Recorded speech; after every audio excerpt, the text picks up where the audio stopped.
we're speaking out into the future, millions, trillions, other numbers in the future. When we're all brains floating in goo, talking to other brains floating in goo, they'll just be like little electronical, like, they'll be like, wow, let's reach back in the archives and listen to the very first episode of Blind Spots. Let's listen to the first one when we have thousands of people who ignore us. Right. So I'm excited for that. And they'll be like, man, you know what? That one was really good. They made one more after that. Yeah. And it changed society so much that George Carlin came back from the future and told us to get in a phone booth. Well, they just had to, float a brain and goo. I don't know where you're going with the brain and goo thing. Yeah, well, it's the disconnected head thing. You won't need a body. Bodies will die away, and then you can just float your brain in goo and talk to other brains floating in goo. Apparently, that's the future we all have to look forward to. Yes. All right. So the concept of the podcast. We're not smart about some things. We're very smart about other things. Some things. I know a lot about Digimon, but that's not the topic of today. I think it's good to be comfortable not knowing things, because then you can fill in the gaps faster. Oh, those blind spots, you mean? That's a great idea. Oh my gosh, we should call the podcast that. You said the name of the movie. Okay, so let's get it rolling.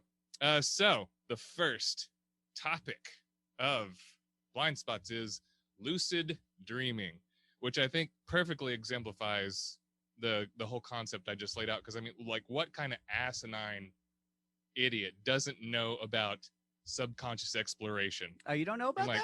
What? I mean, what kind of idiot are you if you haven't explored that? And I'm just saying, I'm gonna breathe through that, and I'm just gonna put myself out there. Be vulnerable with your brain explorations. Yes. I did wiggle fingers for that. I don't know if anybody saw that, but I feel like that made it creepy. Brain exploration. Brain exploration. Excellent. We have our expert on the topic is he's not comfortable with us calling him an expert, but I just mean that as a roundabout. That means he's great. He is. Yes. When someone says they're so humble on this one thing, they're like, oh, no. All the best experts don't want to be called experts. No. Me? No, not me. No. But this guy. This guy has been lucid dreaming and teaching others to lucid dream for 15 fucking years. So, yeah. Knows his stuff. And as our comedian guest, wait, did I say it? Stephen Perry? Stephen Perry! Yeah, you didn't say his name. Stephen Perry. Yes.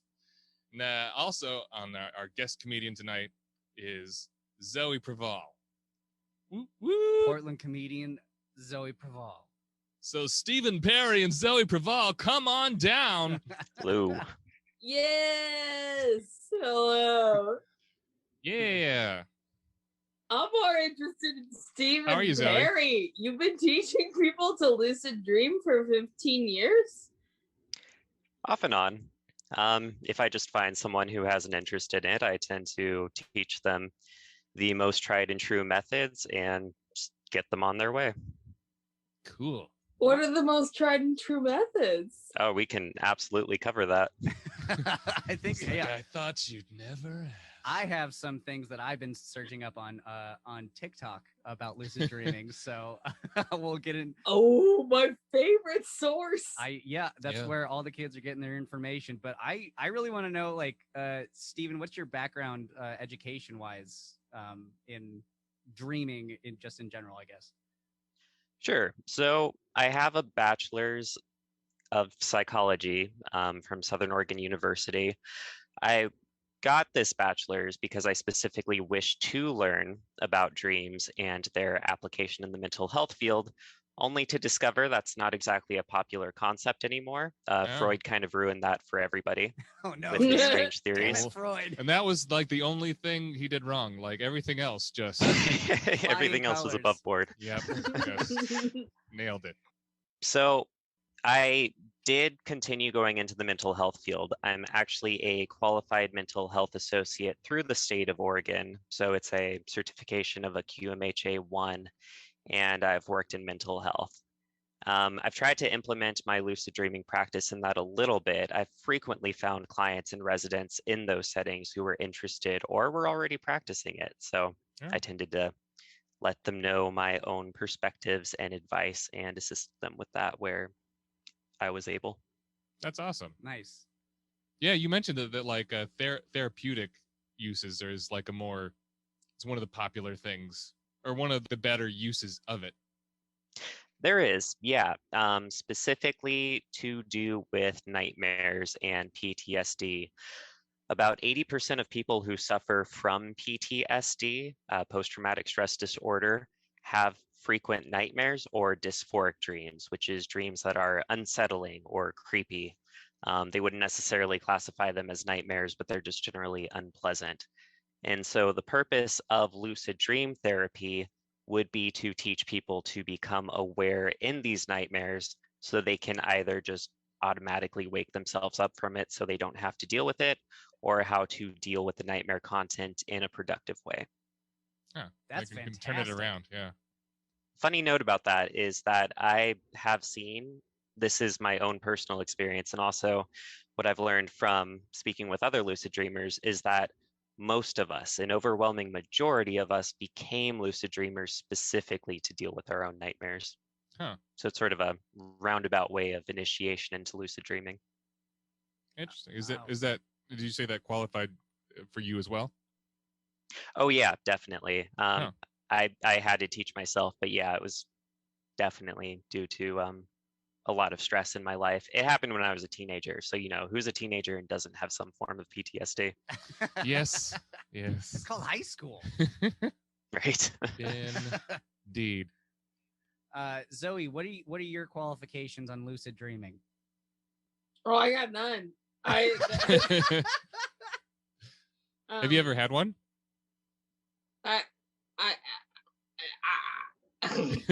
Are you having one right now? Maybe. I'm curious of like what's the number one thing? What's the first step? Oh yeah, well, that does. I mean, yeah, we jumped way ahead to the therapy part. Like, I've never had a lucid dream in my life. I feel like there's been moments where I kind of had an idea, but the second I like really knew, bam, I woke up. And that's always been the case. I was going to ask you about that because as soon as I realize that I'm dreaming, I'm up, and it's over. Right. Yeah, the reason behind that is that the part of our brain which dictates our awareness, which we refer to as the executive functioning, it's the part of your brain where you are aware of yourself, where you can use logic, where you can plan and make decisions. That's the part that's active when you're lucid, and that's also the part of the brain that is primarily deactivated when you're dreaming. And so learning how to activate that part of yourself while dreaming without immediately waking up is a balancing act. You're essentially walking on a tightrope of maintaining your dream state while one part of your brain is waking up. That's awesome. That's I've been able to lucid dream roughly since I was maybe 6 or 7. That's the earliest lucid dream that I remember having was a flying dream, and I hear those are very popular with lucid dreamers is flying is like that's one of like the one thing that people want to do and tend to do the most in their lucid dreams when they recall them. Yeah, I would say that is the most popular thing to do in lucid dreams that people are willing to discuss in civil conversation. So it's similar to that question of, if you had to choose between two superpowers, one was flight and one was turning invisible, only the perverts say that they're going to turn invisible, right? Yeah. Similar to lucid dreaming, yes, Nice. flight is the most common acceptable answer. Nice. Yeah, that makes sense. Yeah. But if the goal is to turn yourself away from these unpleasant PTSD dreams that you're having, like the direction seems like it would probably be like pretty neutral, just not terrible. Or can you turn your dream into something like more positive, like flying around and shit? That's a really good point. Most of the time in our nightmares, the only reason that they're nightmares is because of how we're reacting to it. The stimuli themselves are neutral. They may be a face from our past that we don't particularly want to see, or an event, or for me, this is completely ridiculous because I've never been attacked by a shark, but I was always terrified of sharks. And many of my nightmares begin with me flailing around in the ocean waiting for sharks to eat me. Aw. You just need to learn to have an attitude of just awareness of this thing's going to happen. I know it's a dream, so it's not going to physically harm me.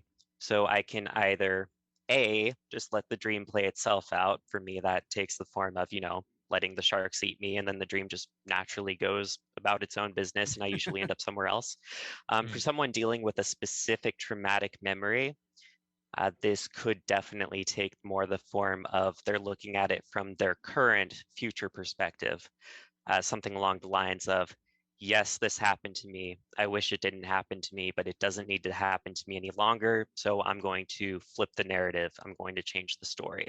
And then Oh my god. whatever way they decided upon beforehand to deal with it, that's usually how they'll do it. So whether it's, a violent altercation with the person in the dream, or just they argue with them, shut them down, typically they'll come up with that plan, in the course of therapy, and then they'll learn how to lucid dream, and then they'll implement it in the dream. That seems incredibly useful. Yeah. Oh yeah. Yeah. I'm sure it is. Right. And I wish it was utilized more often. So like from square one, like I've never had a lucid dream in my life that I haven't like woken up from pretty quickly. If I'm starting today, like what would be the first things I do to have one? Keep a dream journal.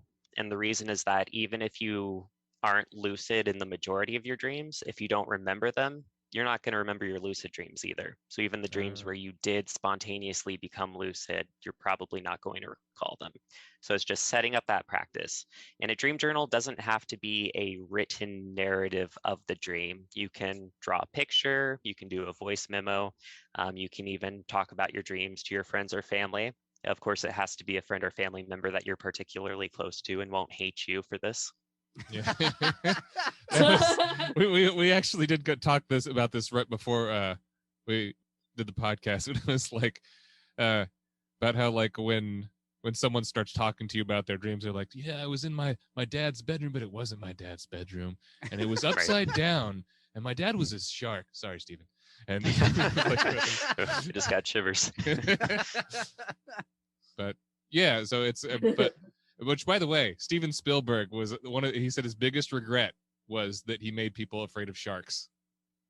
I thought that was interesting. I don't even have anything personal against them. I think it's just the teeth. Like it's I it's get something primal. Yeah. It's a lot of teeth. Yeah. A lot. I concur that he succeeded. Yeah, he did a good job. Yeah. So yeah, dream journal is a good idea. Is there any other like things that people could do in their waking moments to kind of trigger a lucid dream? Yes, great question. One of the most common lucid dream techniques is called a reality check. And this is also the one I see that most people recommend. So the idea is that periodically throughout the day, you ask yourself the simple question, am I dreaming? And you reinforce that question with a practice which tells you whether or not you are in fact dreaming. The most common checks are people look at their fingers. I believe that one came from Carlos Castaneda's book. Like, he was a popular author in the 70s who wrote a bunch of spiritual books. But it's a tried and true method. You look at your hands. If you're looking at your hands in a dream, sometimes they look weird. Like, I've done this practice and my fingers just elongated indefinitely, or fingers kept sprouting up from my hands. Oh geez. Yeah. And so if that happens, you're probably dreaming. Most likely. It would be upsetting if you weren't. Yeah. Right. Another common one, and this is another one that I'll frequently use, is check a written text or check a digital display of the time, and then keep it in your mind. So say you look at your phone, you see that the time is For me right now, it's 8:36. Say to yourself, the time's 8:36. Keep those numerals in your mind. Look back at your phone. Does it still say 8:36? And the reason for this is you find this even in non-lucid dreams is that text and numerals will change. They rarely stay consistent unless you're focusing very heavily on them. So if it changes, that's a safe bet. And not if it's like went from 8:36 to 8:37. In that case, you might need to do another check. So in Inception terms, that's your dreidel, your Yeah. real life dreidel of.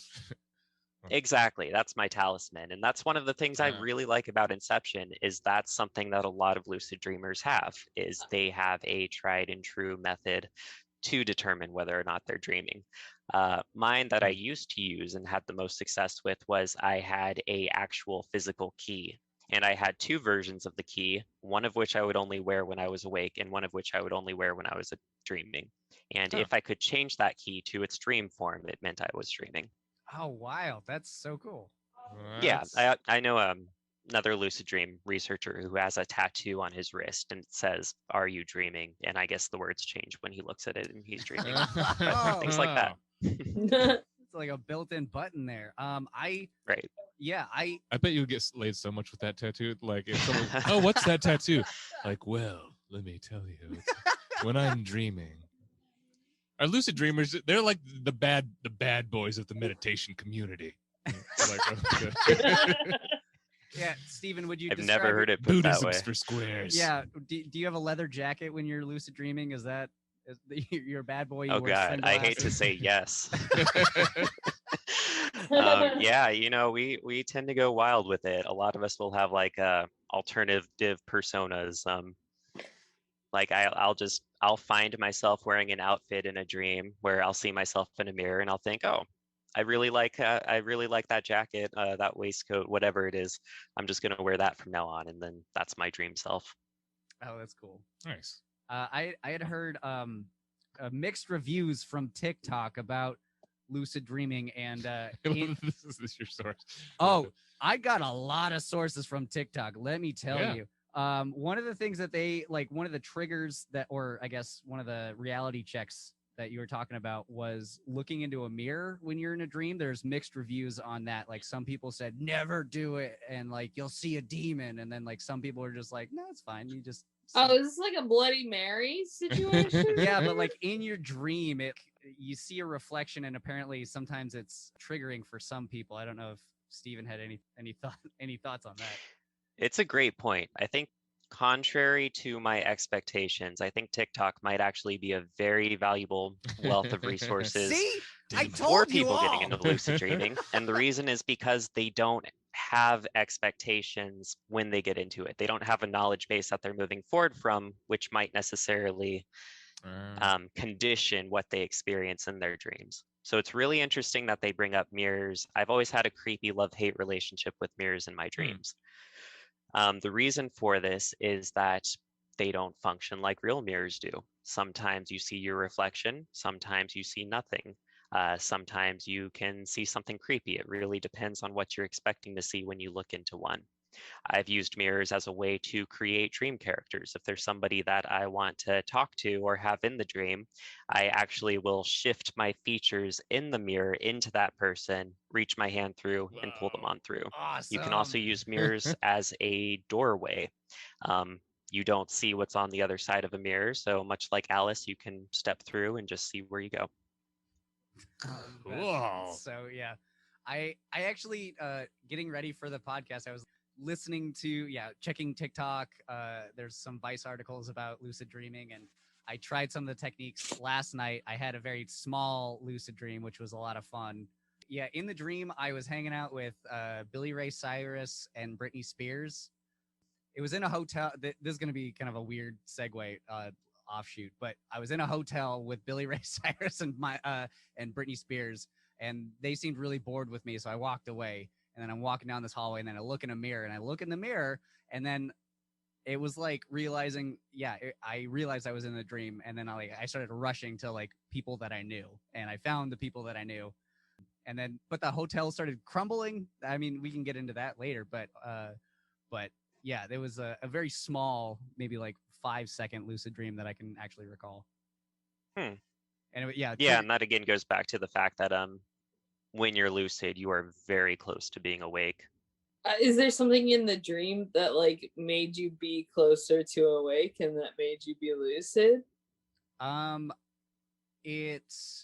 think we were talking about it before, but when you realize you're in a lucid dream, it almost feels like you're in a rush to like, or that balance of like, I got to stay awake, but somewhat lucid at the same time. So I think my brain is very ADHD, and if I realize that I am awake in a dream, my mind will just like, all right, you're awake now. So I feel like always rushed, in a lucid dream. Huh.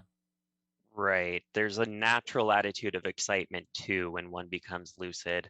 And that how we deal with that is through something that we call stabilization, which is finding ways to keep yourself aware but also rooted in the dream world. The main ways that people do this is one, rubbing your hands together. For some reason, creating a tactile sensation locks you into the dream world.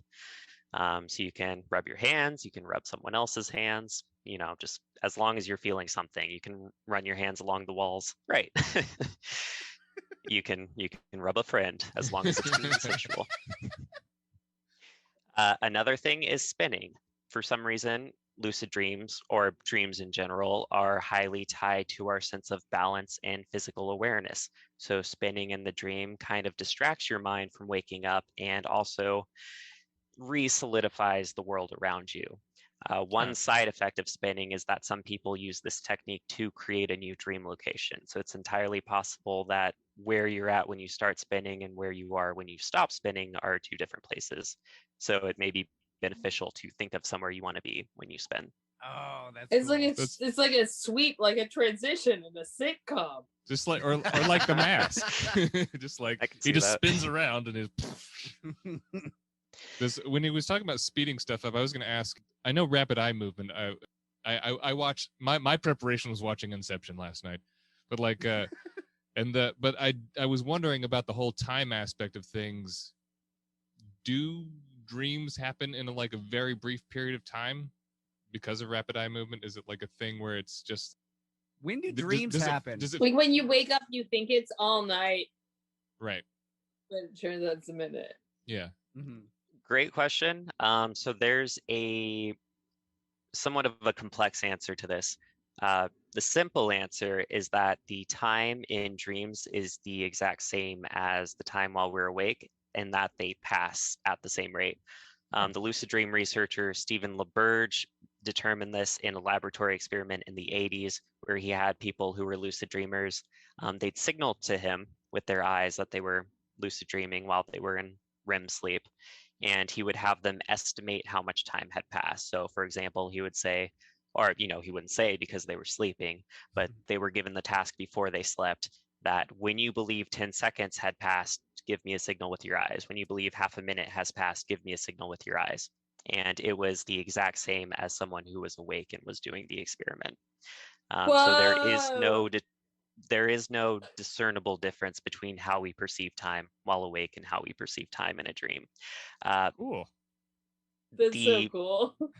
The caveat to that, I would say, is that dreams can trick us into thinking more time has passed, because frequently there won't be a transition between scenes of a dream that we'll remember. Like you won't walk from one room to another room, you'll be in one room and then you'll be in your living room, and so you think that you must have walked there and time had passed when in fact it was instantaneous. Oh, that reminds me of like the brain fills in gaps sometimes. Like if you spin your head too fast, your brain is like filling in images that aren't actually there. Or when you kind of go into autopilot, like if you're walking or driving, and you're just like, what am I doing? Your brain is just kind of like filling in images and sounds at that point.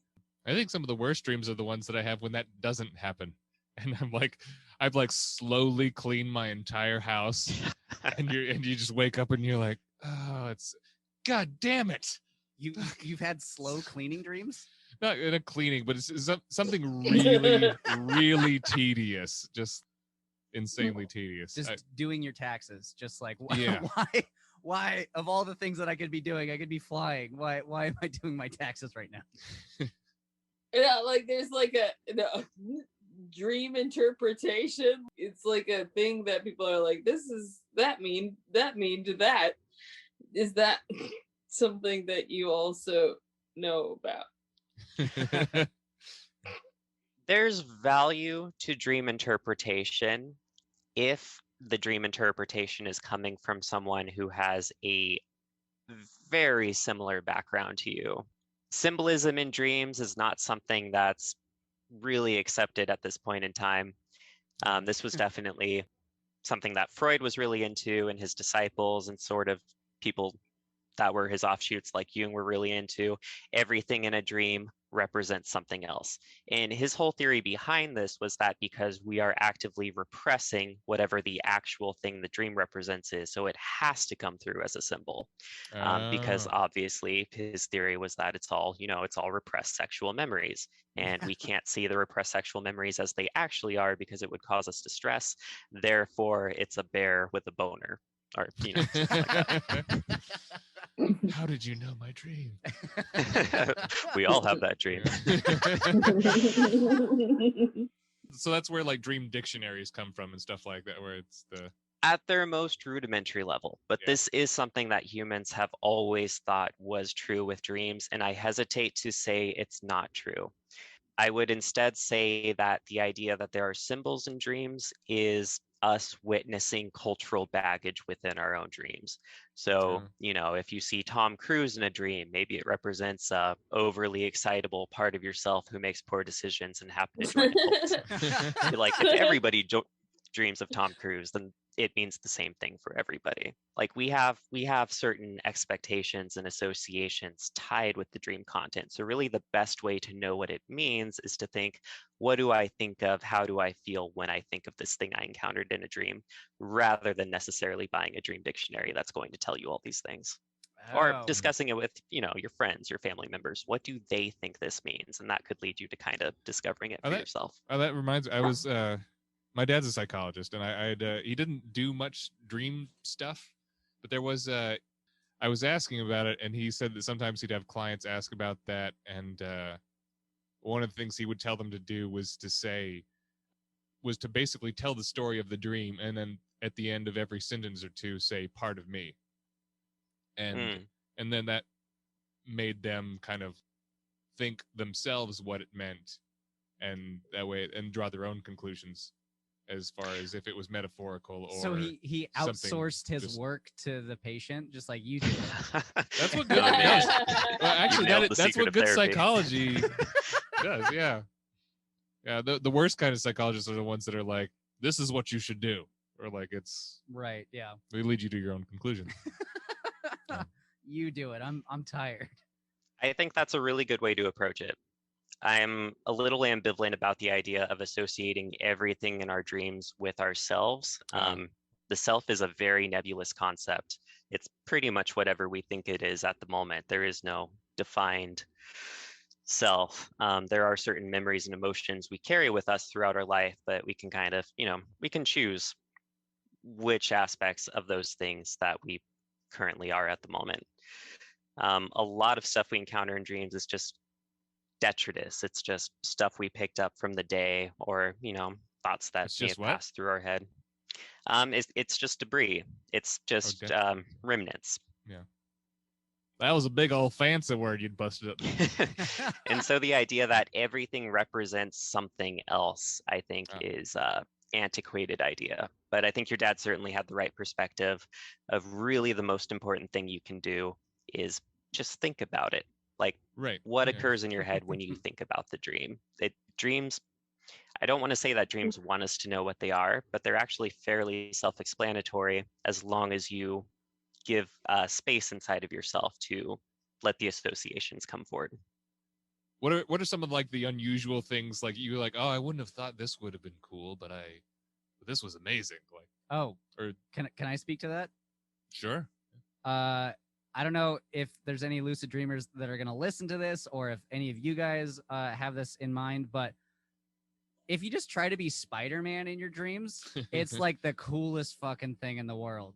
It is the best. I've been Spider-Man in a couple of lucid dreams, and it's always been great, but I always have that moment when I wake up, or like I'm like realize that I'm dreaming, And this is a very common occurrence when I'm Spider-Man, is I'll do my web shooters. I'll start doing them, and then they start like bubbling, like milk, like when you were a kid and you blew bubbles in your milk, and I'm just like, no, and I like am falling from the sky, and I'm just like, no, it's just milk. Do you wake up with a wet stomach? Yeah. Just bubbling up. Yeah, that's like a main one for me is like flying, yes, but also a lot of Spider-Man. I've never actually, but I get that though. Like, what's the frog guy from X-Men? But like I was never able to fly, but I could be like boing, and just jumping like hundreds and hundreds of feet, and landing was scary as fuck. You're like tumbling through treetops and stuff but yeah, I was never able to like straight up like soar like a bird. Yeah, but are there any other like common things that happen? Yeah. As we mentioned, flying is one. My suggestion for anyone who wants to fly in a lucid dream is it tends to be more successful when it's mental rather than physical. As I said, lucid dreaming, you're basically starting to wake up. You really feel your physical body. So you feel that your physical body itself is not flying. You're lying on a bed in a state of sleep paralysis. Mm-hmm. So anything that involves moving your physical body may not succeed. What I mean by saying that it's more successful if it's mental is you have to create a mental feeling of flying. You have to almost be like a puppet master, picking a puppet up by its strings and directing your body simply by thinking about it. That's what I found has been the most helpful anyway. Interesting. Yeah. You can practice for this while you're awake through visualization. So if you're having difficulty flying in a dream itself, just set aside 5 minutes in the day if this is something you really want to do, and just visualize yourself flying. And the benefit of this is that obviously you're not making your physical body fly because you're very much aware that you're just lying in your bed this time. It requires you to create those mental shortcuts. That made me think of a really cool use of if you have like they talk about positive visualization as far as like, all right, I'm gonna nail the podcast tonight. I'm gonna get so many laughs. I'm gonna see it happen. Can you do that as far as like play out a scenario that's actually gonna happen in your real life and like make it go just amazing? Absolutely. Yep, that is one of the fundamental uses of lucid dreaming, which I think has a lot of real world applications. So how you would go about getting that dream to occur is through a process referred to as dream incubation. You would, as we mentioned, visualize it during the day. What would that look like? How will you react when it occurs? Also think about, what's your end goal here? Is your end goal to give a really good speech or to really convince your boss to give you that raise? And then before you go to sleep at night, write it down in your dream journal or record it in your voice memo, whatever it is. You write it down before? Yes, you write down your intent. You don't write it down like it happened. You just write down, when I'm dreaming, I will be aware that I'm dreaming and I will do this. Cool. Oh, that sounds like my process when I take shrooms, honestly. Like I go in with a very specific intent before I take it because I realize it may kind of go in a wild direction. And I say, I'm going in this with this mindset. I want to find beauty in the world. And then like I walk through a park and everything is like the most significant part of a movie. Like it's like those people are having the height of their movie. Like that squirrel is having the height of their movie. And but yeah, I think intent. It sounds like almost the exact same thing. That's a really smart way to shroom, actually. Because it's just like dreaming, it can go all sorts of wily ways if you don't. Yeah, shroom smartly, kids. Yes.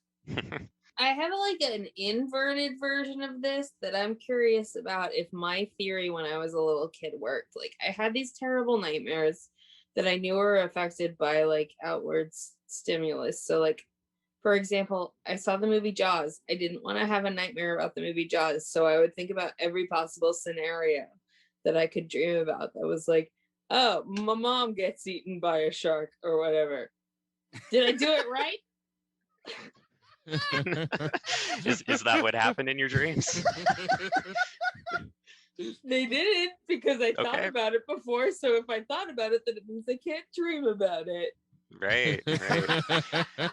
Yeah, I mean, it sounds like it worked for you. Okay, that was just me. My bad. I thought I I was mean, real it could smart. work for everyone. It's like it's getting to that whole, don't think of a purple elephant in the room. Obviously, that's going to make you think about it, like, Then you won't dream about right, or dream about it. Dreams really hone in on whatever is causing us anxiety at the moment. And this is for the simple reason that when we are in a dreaming state, the areas of our brain that are the most active are the emotional centers of the brain. This is primarily the limbic system and the pre-limbic system, and these are related to emotion, to fear, to sex, and to memory. And that's why these four aspects of ourselves are so dominant inside of our dreams. So if there's something that you're really afraid of that causes you a lot of anxiety, you can guarantee that it's going to show up in your dream in one form or another. So actually your method for combating it was spot on, because you were acknowledging the fact that this was something that you're going to be thinking about and you had a solution for it. Nice. Way to Thank go, you. Zoe. Nailed it. Thank you so much. I had a question about I'm gonna reference TikTok again. On TikTok, people were saying that if you play a lot of video games, you tend to lucid dream a little bit more, just because you can in the video game control your surroundings and control an avatar or what have you. Has that come across your studies at all? I'm not sure if that's why people who play video games are better at lucid dreaming, but I I've never looked up how to pronounce her name, so I'm probably going to butcher it. I believe her name is Jane Gackenbach, something like that. She did an yeah. Shout out to She Jane did an Gackenbach. experiment showing that people who play video games are more likely to be spontaneous lucid dreamers. So that's sort of a correlation, not necessarily causation thing, where we can't say why that's true, but that's a good hypothesis for why it's true. That feeling of autonomy and control over a dream environment is, the same as when one's playing a video game and they feel they have some sense of control. Okay, so That's like the whole Wreck-It Ralph movie. The second one, it's all just like being inside your brain Yes. inside of a video game. Yeah, I guess it is similar. I don't know. There's something about the internet that's very dreamlike, and both the best and the worst aspects of it. I like how your brain works. I was also looking up that people were saying that children tend to lucid dream more than adults. They do indeed. The reason for this is there was a study done in Germany which showed that the younger someone was, the more often they reported spontaneous lucid dreaming. And they correlated this with the fact that the developing brain more often goes into a gamma brainwave frequency. And the gamma brainwave frequency is associated with self-awareness, with consciousness. So that tended to occur more spontaneously because their brains are still developing. And actually, there was another researcher, her name is Ursula Voss, who, hand in hand with this experiment, showed that you could actually trigger lucid dreaming in people by stimulating their brains so that it naturally, well, not naturally, unnaturally achieved a gamma frequency while they were in REM sleep. So Oh. in that case, it's something that's entirely out of our hands. And the unfortunate consequence of this is that it means that we're less likely to have these spontaneous lucid dreams as we get older, because our brains have pretty much developed and we're less likely to just naturally go into that gamma frequency Oh, while we're sleeping. I mean, it's something that's active while we're awake, but this is all while we're sleeping. It's because a lot of the brain's growth and development occurs while we're asleep. interesting. That when you said gamma, that reminded me of sometimes I'll put on some sleep meditation music, and binaural beats is a popular thing, and they have different wave frequencies that are like alpha, beta, delta, gamma. Is there like what I guess I don't know the differences between the brain frequencies. Yeah, you pretty much named them all. They're just associated with different states of wakefulness primarily. Like, oh gosh, I learned about this 5 or 6 years ago, so I don't feel like I can authoritatively talk about the different brain states. But yeah, you named them. Alpha, beta, gamma, delta. As far as binaural beats go, I haven't seen any research proving their efficacy in changing us to a different brainwave. I've used that myself with good results. It may have just been a placebo effect. It may have actually worked. How Ursula Voss did this in her study was she used it was a alternating current.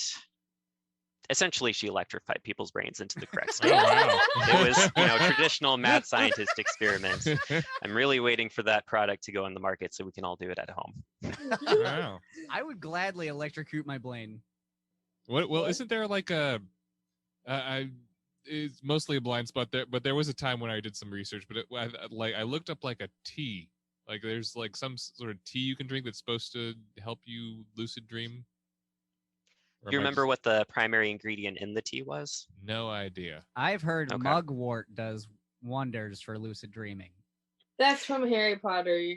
No, it's a real thing. Mugwort is a thing. I learned it on TikTok, and apparently you can buy it on Etsy. So, Jake, you need to get off TikTok. no, I have nothing else. This is our mugwort right here. No, I think mugwort is an actual tea, and I've been wanting to get some possibly just to kind of test it out.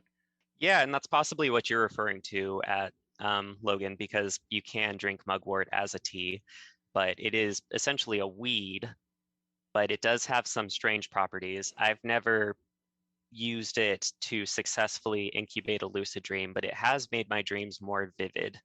So this is entirely personal. I don't know if it will have the same effect on everyone else, but it is generally known that if you drink mugwort, your dreams will be odd. They may be along the lines of apocalyptic, a lot of earthquakes and rainfall and floods and that sort of thing. But it's entirely possible that that's just the experience of me and the other people I've talked to who've used it. Okay, so it's but you found it to just like it's made your dreams just turn into drama queen, just very dramatic. Not necessarily more lucid. Yeah, I was speaking of drama. One of the interesting things I found when we were talking is you talked about like the lucid dream community, and I was like, oh, that's got to be a really interesting mishmash of folks. Yes. Gosh, it's become just like everything else on the internet. It's become very cloistered. Everybody's already found their corner and lives there. It's difficult for newcomers to get into. Essentially what happens is that some form of mainstream media comes out that gets everybody into lucid dreaming. In the late 90s and early 2000s, this was The Matrix. Whenever it came out, I always forget the date, it was Inception. And so at that point, the lucid dream forums or subreddits will become overpopulated with people who are like, what is this strange state I've heard of and how can I do it? I want to be Neo. Please help me. Well, Inception's back on Netflix, so buckle up. Right. Yeah. Hopefully we'll see some more activity. Yeah. But essentially you get people where you get it in anything. You get people who are interested because they want the results. They don't necessarily want to do the work it takes to get there. People just gradually lost interest. People found a wall that they couldn't get past and they just banged their head up against it until they gave up. And people also divided along a fundamental this to lucid dreaming, and any spiritual search in general, which is to say this is a fair ratio. It really was split down the middle. Half thought that dreams were entirely the product of a hallucinating brain and it only occurs inside the other dreamer's head. Half of the people in the lucid dreaming communities thought there was something more spiritual going on and potentially more connected. This is the Cartesian dualism that just divides any community that sticks its toe into something that traditionally was considered a spiritual method. Lucid dreaming has been practiced, since prehistory. usually by certain individuals who feel like they're called to explore their inner self in order to get information for their tribe or their society. And so now we have this divide which fundamentally splits people in every aspect of their lives, which is how much of ourselves is a physical body and how much of ourselves is potentially something a little bit more than that. And that is the rift that I saw in my own dreaming community. Essentially, the argument between two people turned into an argument between everybody, and then there was a massive exodus. Few people remained on the forum. Most lucid dreaming forums I've seen after that fact, either the exact same thing happened to them, or they lost a lot of people and they had to change their rules so that people would discuss it in a more respectful manner. Wow. Drama And I think that's just, it's an issue that all of us have to find our own answer for. Because lucid dreaming is, as I mentioned, whether or not you believe, in some sort of spirituality, however we define the term, it's a spiritual practice. You can think of it just as, exploring your own brain and seeing what kind of kooky memories you're going to kick up. But even from a materialist perspective, we have to agree that there's some definition of spirituality which is meaningful to us. And that is exactly the realm that you're going to go to in your lucid dreams. Oh, for sure. Yeah, it's got to mean something to you for it to mean something to you. Right. I mean, maybe it's easier just to transfer the definition from spiritual to meaningful. For sure. Yeah, you can find meaning in a lot of things. There in almost anything. So, I'm finding that out more and more in my life. Would you say more like personally, where if you fall more one way than the other? Well, here's the fun thing about being a human is I alternate between the views. Oh, I would feel like that's the healthy way to be about it. Right. Sometimes I get evidence towards the former. Sometimes I get evidence towards the latter. And so probably the most healthy thing I can do is keep a foot in both worlds and not lose my head over it. Agnostics in the house. Right. Yes, don't be afraid to be an agnostic. We love Dr. Pepper. Yeah. There's a couple you were talking about spirituality, and that was like a big thing on I'm bringing up TikTok again. It was a big thing on the TikTok was like people wanting to like astral project or like talk to their past selves talk to like dead relatives. I thought of that one. That was one of my like relatives that aren't around anymore. Yeah, stuff like that. I've never done any of that. I've attempted, like, I followed a meditation for astral projection once, and it gave me a very vivid lucid dream, which was a lot of fun. But the main thing in it was saying, like, imagine the place that you want to go as if it were on a map. And then imagine yourself leaving your body and then going to that thing. And I'm like, okay, I'm going to do it. Fall asleep. I feel myself shoot up. And then but I don't know. I felt like I was zooming across like Portland. I could see like Portland's city skyline. A lot of people are trying to or even contact aliens. Are some of the popular things that lucid dreamers on TikTok are trying to do. I've done 2 of those things on Special K. Astral projection and contacted aliens. I constantly felt like I was talking to aliens when I did Special K. I don't know why that was a reoccurring theme of everything. It was always I don't know. I would wonder about as far as parallels to psychedelic experiences. Definitely. I would go so far as to say it's not even parallels. It's the same experience, just in a different package. At the end of the day, we're using the same brain to have these experiences. And so you can't add anything to the brain that's not already there. You can just use different methods or substances to activate what's there. None of this includes the idea that you can control the dream. Dream control and lucidity are 2 completely different things. One does not necessarily have to control the elements of the dream to be lucid. It's simply just the awareness that it's a dream and that you can act in it. That's what I would imagine. It's more of a flowing with it, and then as playing puppet master to it. Yeah, and from my own personal experience and from speaking with others about it, I find that those who try to control the dream tend to wake up a lot more quickly than those who learn how to just roll with it. There's no value judgment attached to what I said about the difference between awareness and control. It may simply be the case that when you're trying to control the dream, you're just pushing yourself that much further into waking.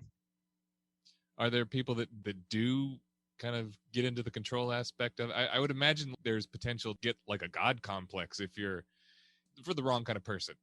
If they're just, this is my world, and like just fucking straight up murder people because they can't, well, I can't do it in real life, so I'll go to sleep and do it. Or Yes. It's cathartic.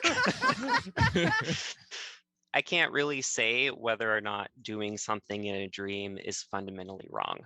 In the dream self that you are is the same self that you are while waking. So if you have, some pent up aggression you need to release, blasting a few faceless dream characters may not necessarily be the worst thing you can do. If you repeatedly dream of your boss and just inflict, all shades of torture on him every time you go to sleep, that's probably one, a sign that you're the sort of person who would do that anyway. And two, it is actually changing who you are as a person. A dream experience is an experience, especially if you're aware in a dream, if you're lucid. Most of your brain can't distinguish a difference between what you do while you're awake and what you do while dreaming. So you have to kind of be careful not to go too far to the dark side. So there is a link between psychosis and lucid dreaming. And the reason for this isn't because lucid dreaming tends to make people psychotic. It's because psychotic people tend to have states of arousal or alertness at just random periods of the day, but especially when they're sleeping. So they're more likely to become spontaneously lucid. A dark example of this is Jared Lee Loughmiller, the guy who tried to assassinate Gabby Giffords. He was a lucid dreamer. People read through his dream journals. They found out that he practiced this in his lucid dreams and that he thought that FBI agents were trying to control him through his dreams. Wow. No. Who? I missed it. I'm sorry. Who was trying to control him through his dreams? He believed that federal agents were trying to control him through his dreams. And once again, this has nothing to do with the fact that he was a lucid dreamer. This has to do with the fact that he was psychotic. He was psychotic and went down the path towards violent acting out. Dreams are just what your real life is what it sounds like to me. Best way to look at it, yes. There is not really a discernible difference between who we are while we're awake and who we are while we're dreaming, which is why it's good to pay attention to your dreams. It seems like much harder to get control of who you are when you're awake than who you are when you're dreaming. So wait, so I'm Spider-Man. That's what I'm learning. Yes. Well, you're sometimes Spider-Man, and sometimes you're just a guy who has milk coming out of his hands. God damn it, Steven. But that's on you, dude. You're the one who believes. You gotta look at. You gotta look at all the aspects. I'm a milky Spider-Man. Okay. Right. Tobey Maguire or the new one? Or Andrew Garfield. Right. Tobey Maguire was good. Actually, it was the middle guy. I was like, Andrew Garfield. He was fine. They're all good. They're all good Spider-Man. Yeah. Great Spider-Man. Is it Spider-Man or Spider-Mans? Has anyone decided? Oh, I don't know. If he's at a fancy party, it's Spider-Man. Yeah. Spider-Man. Mr. Spider-Man. Well, I was going to ask: are there? When I was looking up research on did seem like there was some snake oil salesmen, as you say, and there or like some like there was 30-day lucid dream boot camp was the that's a real one. That's a real one. I actually did see that. And there's some very like motivational speaker, like if you can take charge of your dreams, take charge of your life, kind of a thing. Right. Are there places you would recommend people go? Absolutely. This knowledge is widely available. There's no reason to pay for it unless you really like a specific person who's teaching it. I have a few resources, one of which is a guy named Ryan Hurd. He writes the most clear and pragmatic books about lucid dreaming that I've ever read. He also has a website. It's www.dreamstudies.org. There is a forum I recommend. It's Lucid Dreams for All, www.ld4all.com. It is the oldest and also the most cohesive forum on the internet for lucid dreams. The third one is for people who are on Facebook. It's called the Lucid Hive, but it's a community of lucid content creators. And if you follow them on Facebook, every day a different content creator will publish an article or a video about lucid dreaming. So it's a lot of perspectives and a lot of techniques and ideas that I've never heard before I started following them. So I would recommend that one as well. That's the Lucid Hive. Hive like a beehive. Cool. Yep, and they're free. That's the important thing. Well, thank you for illuminating our minds on. I feel a little less blind. Yeah, Zoe, any thoughts? What are you taking away from this? Oh, dreams are garbage. Garbage. They don't mean anything. Might as well just ignore them. Yep. Yeah. Glad somebody was paying attention. It's just this while I'm asleep. Yeah. Also, my roommate was like, "Yeah, you can sit on the bed in the room, but don't spill anything." And I did. So I'm looking for things. That's what I've been doing for the past cleaning up a 5 mess. minutes. And now you're gonna have dreams about swimming in a sea of soda. White Claw. Oh, Yeah. no, I saw you drinking a Truly. I just bought a bunch of those. Oh, I'm gonna do it after this. I know it. The more you think about it, the more likely it's going to happen. So yeah, definitely. Truly. Yeah. Well, thank you guys for having me. It was great talking to you. Yeah. Thanks for coming on, Steven. Yeah, thanks, Steven. And thank you everybody for And tuning thank you, in to Zoe. Blind Spots. Thank you, Zoe Thank Proval. you, Zoe. Before, Yes. yeah. Yes. Thank you, Jake Hueni. Thank you, Logan Loughmiller. Have a great night, day, morning.